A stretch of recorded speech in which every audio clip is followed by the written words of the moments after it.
500 videos, 10 million views, and 110,000 subscribers, all in the name of combating the liars who profit off of misinformation. And yet, I've gotten more than a few things wrong along the way, inadvertently spreading my own misinformation to you. These things happen. I'm human too. But fortunately, my audience has done a great job keeping me on track, and I want to thank everyone who pointed out where I got things wrong. So in this video, I'm turning my investigative lens back onto myself and correcting the record where I bungled the job.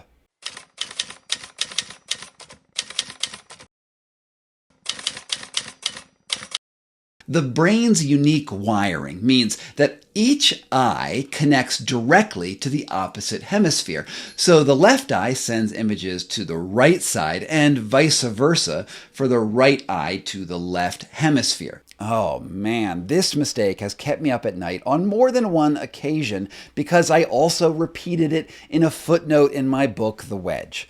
It's triply disappointing because I was actually showing a diagram with the correct information on screen as I made the mistake.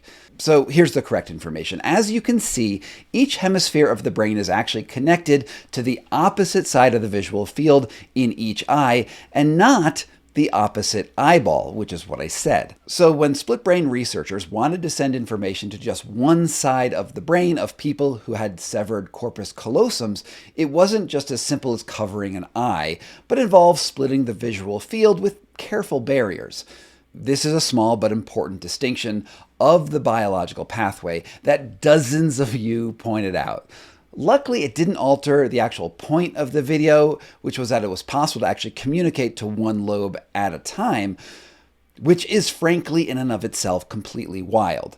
Nonetheless, I updated this in the description a long time ago, but yeah, it was totally a mistake. This one, it was on me.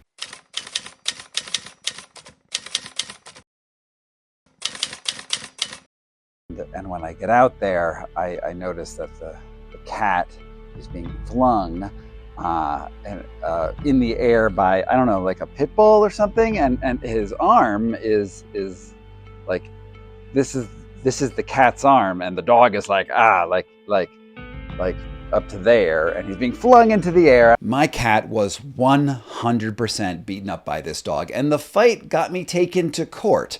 But a lot of people have pointed out that the dog was probably not a pit bull. And I think that's an important distinction because pit bulls have an incredibly bad reputation for being violent aggressors. And at least in my city, owners actually have to register pit bulls in order to obtain a license to have one. And when I was rushing out of the door to see if Ichabod was okay, I wasn't really spending a lot of time examining the dog's breed characteristics. And I think saying that it was a pit bull in the video was probably just me having a hyperbolic emotional reaction to the whole situation. After all, at the time, the city was charging me with a crime, not the owner of the dog that beat up my cat. Anyway, the case is now over, Ichabod is free, but the dog, it was just a normal, everyday, unregistered dog. So, pit bull owners, I am sorry for accusing your pet for a crime that they didn't commit.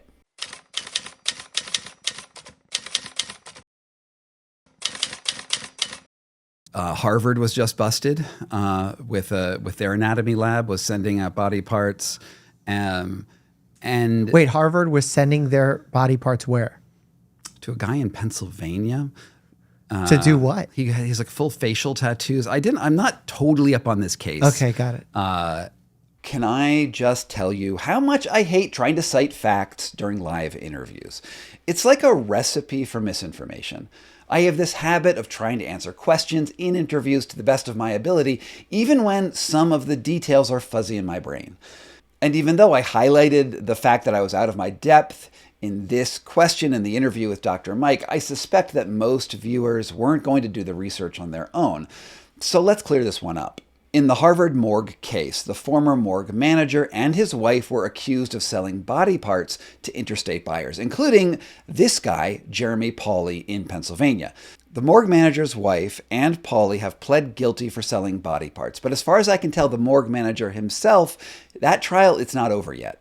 Meanwhile, a class action civil case by the victims' families was dismissed by the judge this year, saying that there was, quote, not enough evidence to suggest the university's leaders, quote, failed to act in good faith in their handling of the bodies. Harvard itself was not subject to any criminal prosecution. So I hope this clarifies things a little bit. But that didn't stop me talking out of school a second time just a few minutes later.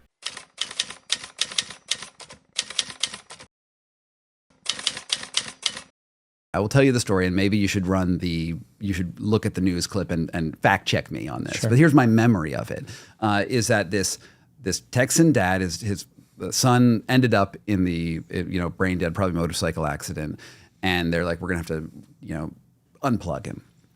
And I guess because he's Texas, he takes out his gun and threatens everyone. Says, no, my son's gonna live. Very John Q. Yeah, very. And then the son wakes up. and then the father goes to jail, but his son lives. The event I was talking about, I'd learned from the extensive national media coverage, including in the Washington Post back in 2015. And it happened pretty much the way I described it, at least in those stories. But the full story has turned out to be a little bit more complex. According to court documents and a post on Reddit by someone claiming that their wife was the nurse who saw this all go down, it wasn't the transplant team that called for George Pickering's son to get pulled off of life support, but actually the boy's mother. Also, after Pickering, the guy who pulled the gun, was released from jail, he tried to sue the hospital for malpractice, and his case was dismissed. So the truth, it wasn't as clear-cut as I had stated. To be fair, I'm not entirely sure if this one is as much on me as it was on the national media at the time, but now you know that there is more than one side to every story. In other words, this event shouldn't play into your decision onto whether or not you want to be an organ donor. And there's one more part of this Dr. Mike interview that I really need to address. At one point, we were discussing how the placebo effect compares to medical interventions.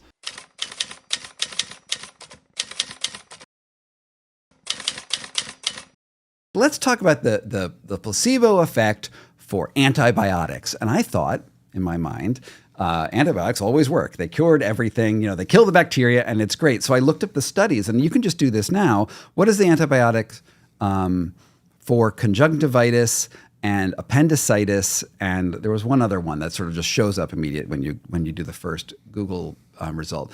And the active result was something like, oh, I'm going to mess this up. I know I'm going to mess this up. And I think that can you flash on the camera what the actual numbers are? So these were the two studies that I was remembering. One for the effectiveness of antibiotics for conjunctivitis, and the other for uncomplicated appendicitis. It was something like 85% or 90% with the antibiotic got better. And the placebo group was like 70%. Well, at least I was close. In the case of conjunctivitis, 55% of patients recover with only a placebo in 4 to 9 days, compared to 68% for patients taking the antibiotic. To translate that into the terms that we were discussing in that interview, this means that the placebo effect was 80% as effective as the antibiotic. I think we can agree that this is a surprisingly high percentage. And it gets even weirder with the appendicitis, where a trial of 75 patients in 2 arms showed that, quote, the 10-day treatment success rate was 97.1% for patients treated with antibiotics, and 87.1% for those who received the placebo. These two studies show that the placebo effect is wildly more effective than even I had anticipated. So I'm not surprised that Dr. Mike found it hard to believe. This led to a discussion of how the placebo effect is part of the healing power of prescribed medicine and how that is different than the natural healing power of the body. How do you rate the natural healing abilities of the body versus placebo? Like what are the studies that are not looking at the drug intervention, but just look at natural healing versus placebo. And how do we differentiate what those are? When you have the control groups, you have the control group of placebo, but you also have no intervention groups. Okay. So in the no intervention group versus placebo versus active medication, which usually in a double-blinded study, patients don't know what they're getting, participants don't know, and doctors don't know, or researchers don't know. So in those situations, you see people who, let's say, got no intervention, healed at a rate of 1, because the body does heal itself. And then those who are in the placebo group healed at a rate of 1.3, which is 30% more than 1. And then the people who were given the actual active ingredient medication healed at a rate of 1.5. Okay. So everyone healed from 0. Yeah. Because the human body heals. Right. The question is, who heals better? And placebo is better than nothing. Yeah. But still, medication was better than placebo in evidence-based medicine. Fascinating. So why don't I see those 3-arm trials in everything? Because largely they're separated. Dr. Mike was a little wrong here. We don't have very much baseline data for the natural course of illness without treatment. And a limitation of being in a live recording is that there really isn't time for either of us to fact check. And since he was a doctor and I'm just a journalist, I tend to defer to the person with the credentials. About a month after the podcast was over, Mike and I exchanged a bunch of emails, and it turns out that there isn't a data set that separates out the natural healing power of the body, the no intervention group, against the placebo effect. Indeed, one study he sent me on the natural history of ear infections showed that the antibiotic and no treatment groups had essentially the same outcomes. This was pretty surprising for both of us. Now, of course, it would be theoretically possible to create a data set for people who recover without medical attention against those that just take placebos, but there would be huge ethical problems with that. It would mean leaving large groups of patients completely untreated for, say, strep throat or appendicitis or cancer until they died or recovered naturally, and then comparing those untreated people to another group that just takes sugar pills under the same conditions. Anyway, you can see the problems with that. Mike and I traded like a bunch of links of different studies, and he ultimately included that, quote, in digging deeper, not every condition has easy to find research on this, which is to say, like with most of our medical knowledge, there are always a lot more nuances than what we want there to be. But to step back just for a second, wouldn't it be amazing if there was that data set? Like if we knew the natural course of disease without any intervention whatsoever and could compare that against different sham treatments, whether they were sugar pills or shamanic ceremonies or nature bathing or saunas, you could totally revolutionize modern medicine with minimal interventions. It's just too bad that actually getting that data would be horribly unethical.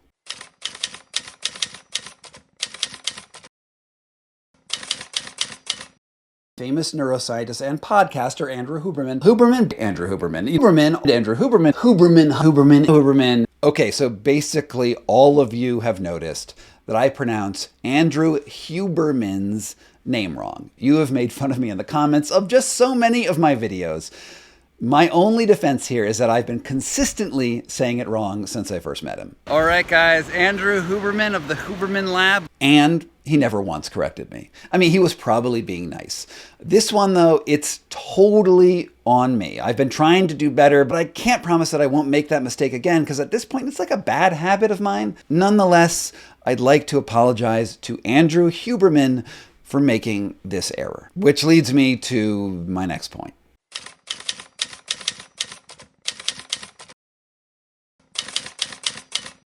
Irregardless of all of that, we should all collectively try to remember that when you get something for free, you're not the customer anymore.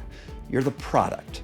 Yeah, so just so many of you have told me that irregardless is not an English word. My usage of it in this context even provoked a strong reaction from my wife, who, I kid you not, threatened, I hope jokingly, that she would divorce me if I kept using it.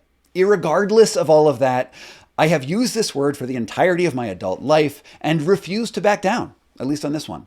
To quote the Merriam-Webster Dictionary's webpage on this very question, is irregardless a word? Yes. It may not be a word that you like or a word that you would use in a term paper, but irregardless is certainly a word. It has been in use for almost 200 years and is employed by a large number of people across a wide geographic range with a consistent meaning. And now they also add that people who use the word might have bad taste in words. So the correction here is that I might be technically right, but I'm morally wrong.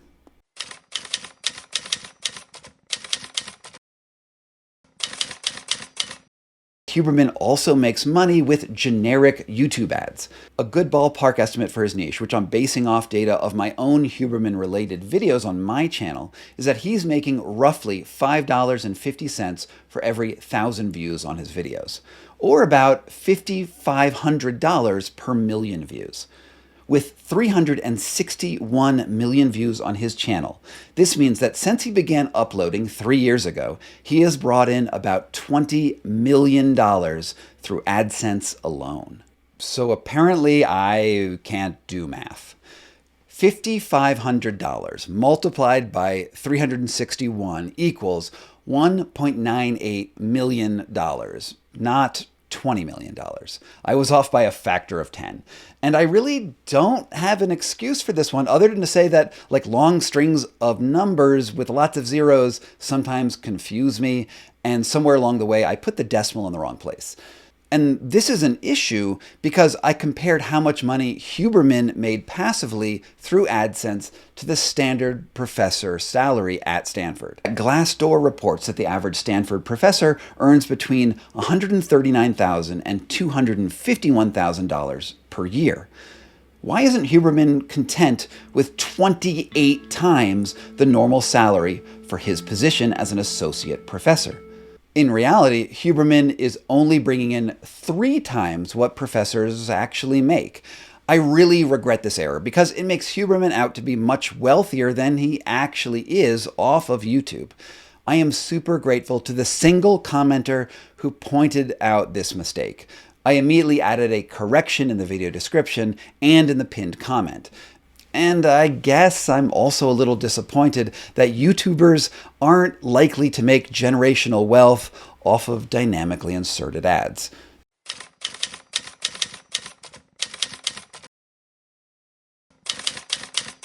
Not only are anecdotes unreliable because they represent just a single person's experience, even when that person is being honest, but they're also incredibly easy to fake and manipulate on social media.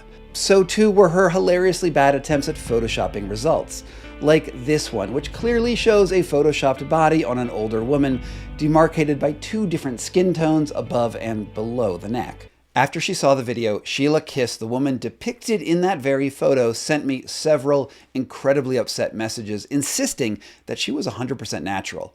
Here was her comment.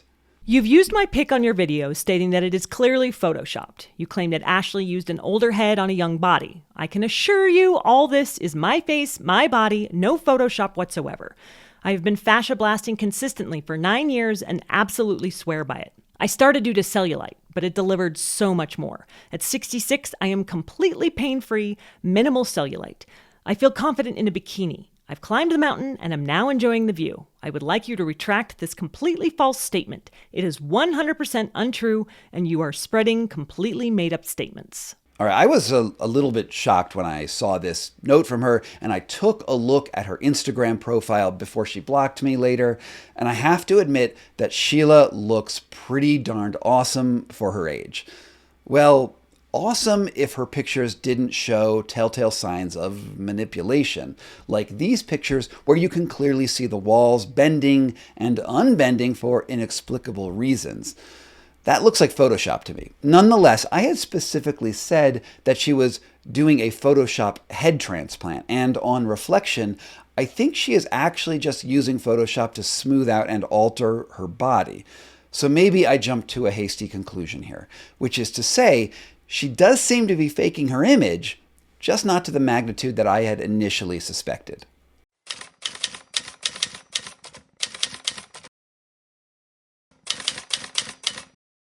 This is part of the unfortunate consequence of making dishonest claims or wild exaggerations is, again, David, and I don't think any legitimate scientist in the field has claimed that anything we're working on today is anywhere close to achieving immortality.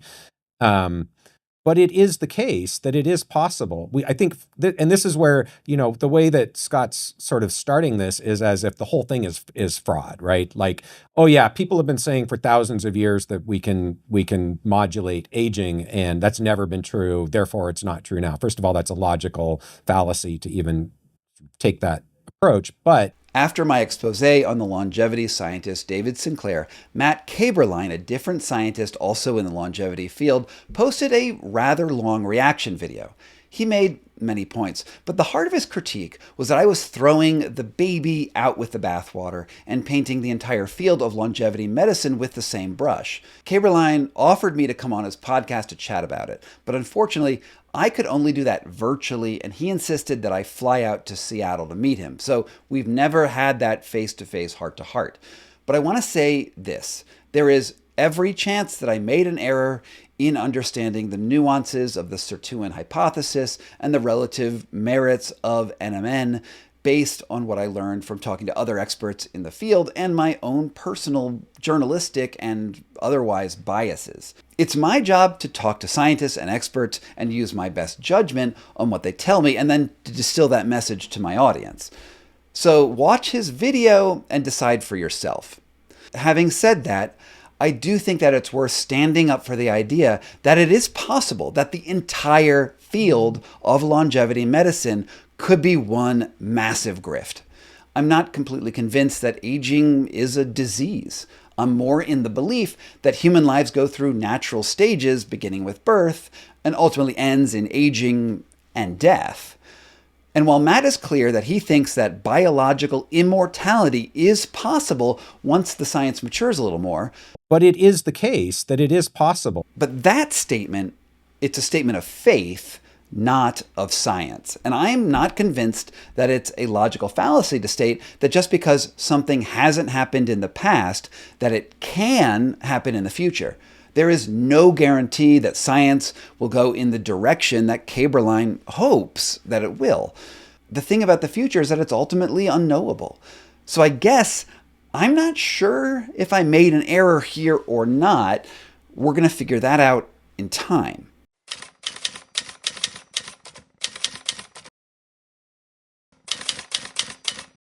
When I first met Wim, I noticed that he had a large, bulbous nose that resembled the noses of alcoholics I'd grown up around. I'd seen him blackout drunk on several occasions, and he smoked like a chimney despite presenting himself as a paragon of human health. Rhinophyma is commonly associated with severe alcoholism, but many viewers reached out to me to say that I'd unfairly suggested that Wim's bulbous nose was causally linked to a history of alcohol abuse. And I have to admit, they're right. I cannot prove that Wim's years of drinking and smoking caused his nose to appear the way that it does today, as it could well have just been a genetic condition. And while I said in the clip that his nose resembled the noses of alcoholics who I'd known in the past, and I'd seen Wim blackout drunk and heard from his family members that he has an extensive history with alcohol, perhaps I pushed this line of reasoning a little too far. Since I can't say for sure, I think it might have been better to leave this part out. But what do you think? I can't believe I've done more than 500 videos. I'm willing to bet that there are still mistakes hidden in my back catalog, and I'd love you to point them out to me when they show up. I know from this process that I'm much more likely to make an error when I'm just riffing live on camera than when I script something out. And honestly, I'm still trying to grapple with what I should do about that. When I preface in interviews that I'm probably about to make a mistake, that doesn't make the mistake go away. On the other hand, I also don't think that every human interaction needs to be scripted. So maybe the best solution is to correct my errors like I'm doing now. I absolutely plan to do other videos like this in the future, and I'm also committed to issuing corrections in the video descriptions and the community section on YouTube and on my various social media feeds as they come up. I take this incredibly seriously, and I'm glad that you do too. Thanks to everyone on YouTube who took the time to point out my mistakes so that I had the opportunity to correct the record. I fully expect that you will hold me to task in the future. From Pokey Bear LLC in Denver, Colorado, this was Scott Carney Investigates himself. Thank you so much to all of my supporters on Patreon and on Substack who make this work possible. If you want early access and to get your name on the honor roll, please check out those links down below. And, it just means the world to me that you're here.